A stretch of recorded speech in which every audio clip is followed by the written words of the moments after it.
I never thought I'd be the guy who put up cameras just to catch a middle-aged woman in yoga pants trespassing through my backyard like she owned the place. But when you live in a quiet corner of the suburbs and someone starts treating your property like it's their shortcut to glory, something snaps. And believe me, it wasn't overnight. Karen had been testing the line for months. But this time, she stepped way over it. The story starts last spring, after I bought the house, tucked back in a cul-de-sac, with tall oaks lining the yard, and just enough distance from the neighbors to feel like you could breathe. I'm a former contractor, not the kind to get fussy about flower beds or Christmas lights, but I do take pride in keeping my space clean and respectful, and quiet. I bought this house for peace, but Karen had other plans. She lived 2 houses down. Blonde Bob, always in a peach-colored tracksuit, and constantly yapping on her phone like she was running some Fortune 500 company. We'd never formally met, but I could feel her judging me the day I moved in. Just a lingering glance as I unloaded boxes, like she was deciding whether I met her HOA standards, even though, funny enough, we weren't even part of an HOA. That didn't stop her from acting like the president of one. It started small, little things.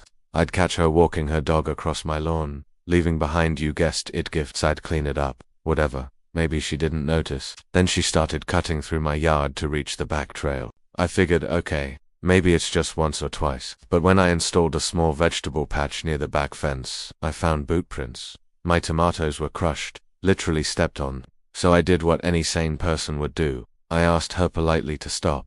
"Hi, excuse me," I said one morning as she walked across the lawn with her little white dog. "This is actually private property. Would you mind staying on the trail?" She looked at me like I was speaking Swahili, blinked a few times, then said, "I've lived here 15 years. Everyone uses this route. Don't be that neighbor." I stood there dumbfounded. Well, I live here now, so, just asking for some courtesy.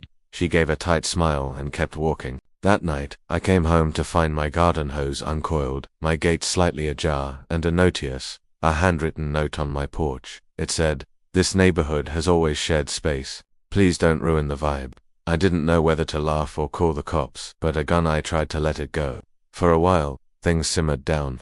I figured maybe she got bored or found another route to power walk, but then came the day I was testing out my drone. Just a basic aerial flyover. I had plans to map out a backyard patio project. I'm mid-flight, headset on, when I see movement near the fence line. It's Karen, in full-blown loungewear, holding a clipboard and measuring tape. She was measuring my fence. Now, let me be clear, this wasn't a shared fence. This was a freestanding fence at the back of my property, nowhere near hers. But she's there, scribbling things down, walking the perimeter like she's about to flip the house on HGTV. I jogged out. "Hey Karen, what exactly are you doing?" She didn't flinch. "Just verifying the setback. You're a little too close to the community trail." I looked past her. The trail she meant was a public access path at least 20 feet beyond my fence line. "This is my land," I said, "and you're trespassing." "Again." "Oh please," she scoffed. "Don't get dramatic." I held up my phone. "I've got security footage now. You've been warned." She stormed off, muttering something about entitlement and men with gadgets. That should have been the end of it. But I could feel if she wasn't done. Karen wasn't just annoyed. She felt challenged. And as I soon learned, when someone like her feels challenged, they don't back off quietly. The next day I did what any rational person would do. I doubled down on peace. I wasn't looking for war, I just wanted my space. So I installed a proper fence. Not just the standard, boring vinyl kind either. I went with a clean cedar design, 6 feet tall, tastefully stained, and perfectly legal. Surveyors confirmed the property lines down to the inch. I even left a 2-foot buffer between the fence and the public trails just to be safe. But to Karen, it was a declaration of war. 2 mornings later, I caught her yelling at the contractor through my ring cam. "This is community land," she shrieked, waving her arms like a soccer referee on espresso. "You can't just put up walls wherever you want." The contractor, a calm guy named Reggie, politely explained that the work was permitted and the fence was well within my rights. She stomped off, threatening to get the county involved. That same afternoon, a city code inspector showed up. Now, this part would have freaked me out if I hadn't prepared in advance. I handed him the survey map, property deed, and the permit I had pulled 2 weeks earlier. He actually chuckled as he looked it all over. "You're good," he said. "She does this a lot. Wait, a lot."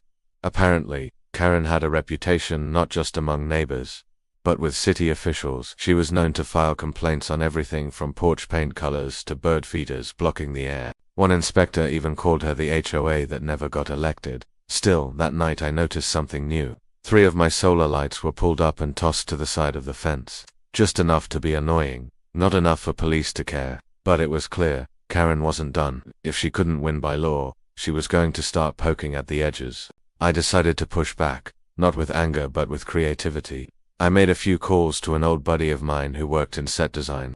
"Hey," I said, "remember that prank you pulled with the wizard garden on your neighbor's yard back in college?" He laughed. "Don't tell me you've got a turf war." "Oh, I've got a Karen war," I replied. That weekend, while Karen was away probably harassing a library or petitioning against wind chimes, I got to work. My buddy helped me install a decorative screen along the fence, not just any screen. This one featured a rainbow-colored mural with cartoon mushrooms, pastel gnomes doing yoga, and giant butterflies wearing sunglasses. It was like Lisa Frank had a baby with Burning Man, and the best part, it faced inward toward my property, fully legal, but high enough for Karen to catch a glimpse every time she peeked out her kitchen window. Sure enough, Monday morning I was sipping coffee on my porch when I heard it, a shriek from 2 houses down. "What is that?" She stomped over, didn't even knock, just started ranting at me from the curb. "You can't put up visual pollution. That's harassment. It sits offensive to the neighborhood." I calmly walked out, coffee in hand. "Karen, it's a private mural, on my property, facing my yard, just trying to bring a little color into the world." Her eyes twitched. "You're provoking me." I took a sip. "You mean like how you measured my fence? Or let your dog destroy my tomatoes?" She sputtered. "You think this is funny?" "Honestly, a little." She stormed off, red-faced and flustered. But things didn't end there. That afternoon, a different neighbor, Jeff, who lived diagonally across the street, came by. "Hey," he said with a smirk. "Is it true Karen called the cops over your gnome wall?" I blinked. "What?" "Yeah. She said you were running an unlicensed art installation. Tried to file a complaint. Cops told her to stop wasting their time." I laughed so hard I nearly dropped my mug. Apparently, Karen had been dialing up anyone she could think of: City Hall, Parks Department, even the local HOA, which, again, doesn't exist. Each time, she ran into a wall of legal compliance.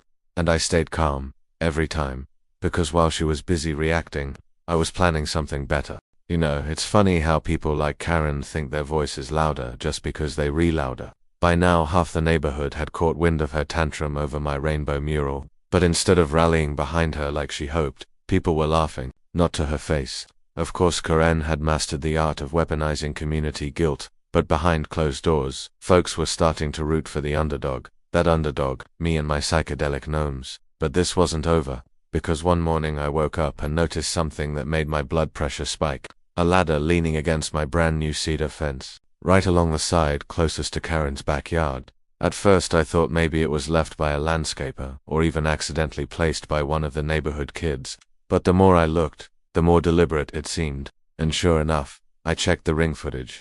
There she was, at 6:17 a.m., carrying the ladder from her garage, glancing around nervously, and propping it up with gloves on her hands like she was avoiding fingerprints. She didn't climb it, but she spent a full minute staring over the fence like a suburban hawk in a red blouse. The message was clear: "I can still watch you. Now, you have to understand I don't spook easy. I've worked in tech security for over a decade, but there's a fine line between annoying and unstable, and this ladder stunt crossed it." I called the police, filed a trespass report, and had the footage saved and backed up to 3 separate drives. It wasn't arrest-worthy, but it built a nice little file on her behavior. Paper trails, my friend, they matter. So while she was busy playing surveillance agent, I made my next move. 2 words: motion sensors. But not just any kind. These babies lit up the whole side yard like a Hollywood red carpet every time someone got within 5 feet of the fence. And just for fun, I had the lights set to cycle through colors: blue, green, yellow, and yes, Karen's least favorite, neon pink. At night, it looked like a rave had moved into the suburbs. The first night they activated, I watched from my living room window. Karen stepped outside to let her dog out and, boom, the lights flared on like the second coming of disco. Her dog barked, she screamed, and then, in pure Karen fashion, she whipped out her phone and started filming like I had done something wrong. 15 minutes later, I got an email from the city complaint portal. Alleged light pollution disturbing neighboring properties, filed by, you guessed it, Karen, but the city already had my file. The permits, the footage, the complaint was dismissed in under 24 hours. Still, I was tired of playing defense. I didn't want to just repel Karen, I wanted to outclass her, to do something so clever, so ridiculously within my rights, that she couldn't touch it, but would still lose her mind. So I called in my cousin, a licensed contractor with a twisted sense of humor and a soft spot for revenge served legally. Together, we got to work. What we built wasn't big. It wasn't even expensive, but it was beautiful. A raised garden bed right along the fence. Not just flowers, either. Bright rainbow tulips, tie-dye petunias, and decorative kale that shimmered like oil slicks in the sun. And in the center, a tiny custom sculpture of a gnome wearing aviators holding a tiny sign that read, "Smile, Karen, you're on camera." It wasn't rude, it wasn't profane, but it got the point across loud and clear. And sure enough, that evening, just as the sun dipped low and bathed the garden in soft purple light, I saw her standing in her backyard, just fuming. She didn't yell, didn't call, just stood there, frozen like someone had poured cement in her sandals. It was glorious. But the best part, people started visiting. Neighbors I'd never even spoken to walked by, slowed down, smiled at the gnome, and complimented the positive energy of the garden. A few even asked if I'd consider helping them build similar setups. Karen couldn't do a thing not unless she wanted to complain about flowers. And behind all this, I was filming. Every petty complaint, every ladder moved, every light-triggered yelp. I was building my own little suburban documentary, because this wasn't just for laughs anymore, it was for karma. By now, my raised rainbow garden had become a bit of a local sensation, and not just in a cute lawn art way. I mean, people were literally posting it to the neighborhood Facebook group with captions like, "Whoever owns the tidy-eye garden on Maple and 9th bless your soul." Meanwhile, Karen, she was imploding. The woman went full rogue. One morning I walked out to water the plants and noticed a plastic grocery bag tied to my fence post. Inside it, a typed letter typed with a bullet point list of community violations. I was supposedly committing things like aggressive color use, visual pollution, intentional gnome provocation. Yes, really. At first I laughed. Then I realized something chilling. She was trying to fabricate a case, trying to manufacture the image of me as a neighborhood menace. But she didn't realize she'd already crossed a legal line. That grocery bag, it was taped directly to my side of the fence. That's trespassing. Again, so I reported it. Again. And this time, the officer who came to take the statement looked at me with a strange smile. "Is this the Rainbow Garden woman?" he asked. "Yep," I said. He just shook his head. "You know, you're not the first one to file something on her." That gave me pause. "Oh," he nodded. "Let's just say this isn't her first campaign of beautification enforcement." I wasn't surprised, but I was interested. So I did some digging. Public records, online forums, even an old HOA meeting minutes PDF I found buried on Google. And what I uncovered was the goldmine I'd been waiting for.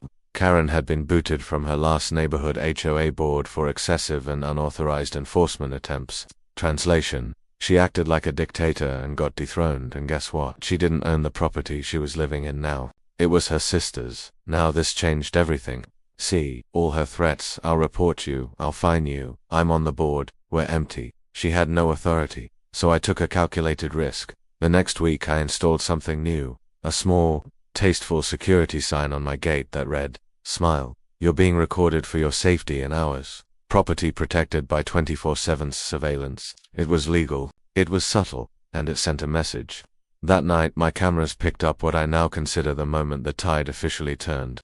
Karen, holding a flashlight, crept up to the fence, presumably trying to read what the sign said. As soon as she got within range, click motion, lights on. "Rainbow flood," she screamed. And then get this, she threw her flashlight at my fence like a 5-year-old having a tantrum. It bounced off the gnome, and the best part, I caught it all on camera. The scream, the throw, the gnome taking it like a champ. So I uploaded the footage. I didn't name her, I blurred her face. Just a caption: "Suburban tantrum when the HOA drama gets too real."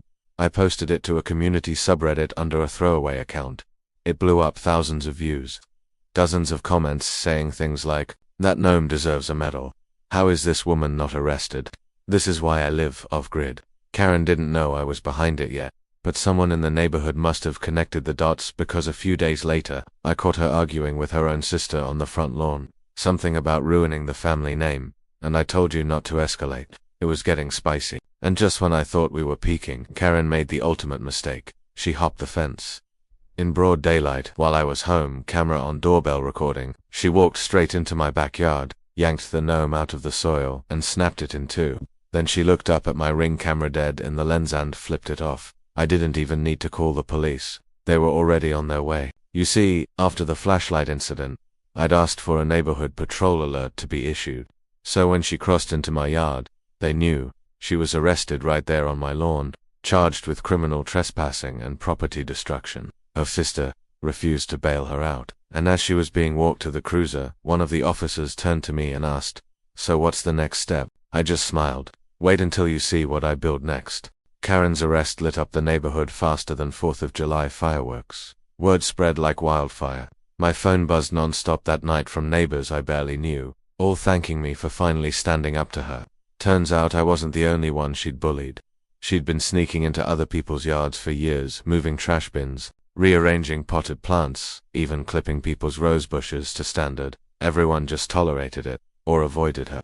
But now, she was officially banned from our property line, and from her sister's house, too. Yep, her own sister kicked her out. That alone should have been enough revenge. But remember how I said I wasn't done building?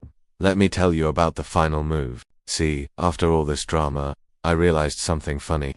What started as a rainbow garden had become something bigger.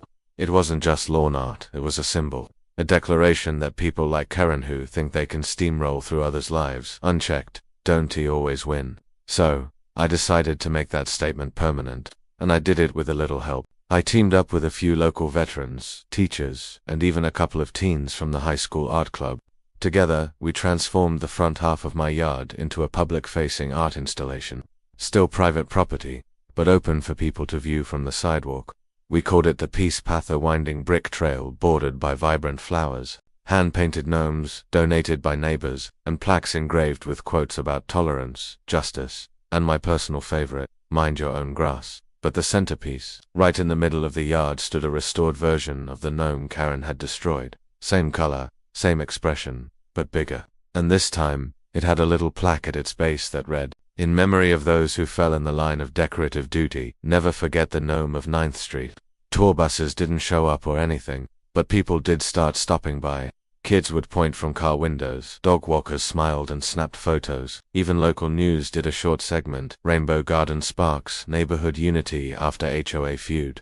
And Karen, oh, she saw it. She drove by once in a beat-up rental car, slowing down at the corner. I was out front pruning, pretending not to notice, but I caught her expression. She didn't look angry, she looked beaten, because, in the end, she didn't just lose a gnome, she lost her narrative, her control, her image. She wasn't the neighborhood authority anymore. She was the woman who snapped a gnome in half on camera and got herself banned from her own sister's home. Even better, the video from that arrest, the gnome smash, the middle finger, the handcuffs eventually made its way to national TikTok compilations. People added sound effects, memes, someone even remixed it into a dubstep track, titled Karen vs. Gnome Bass Drop Edition. It went viral. Over 3 million views, thousands of comments. My favorite, "This is why you don't mess with Suburban Zen masters. They'll karma you in high definition."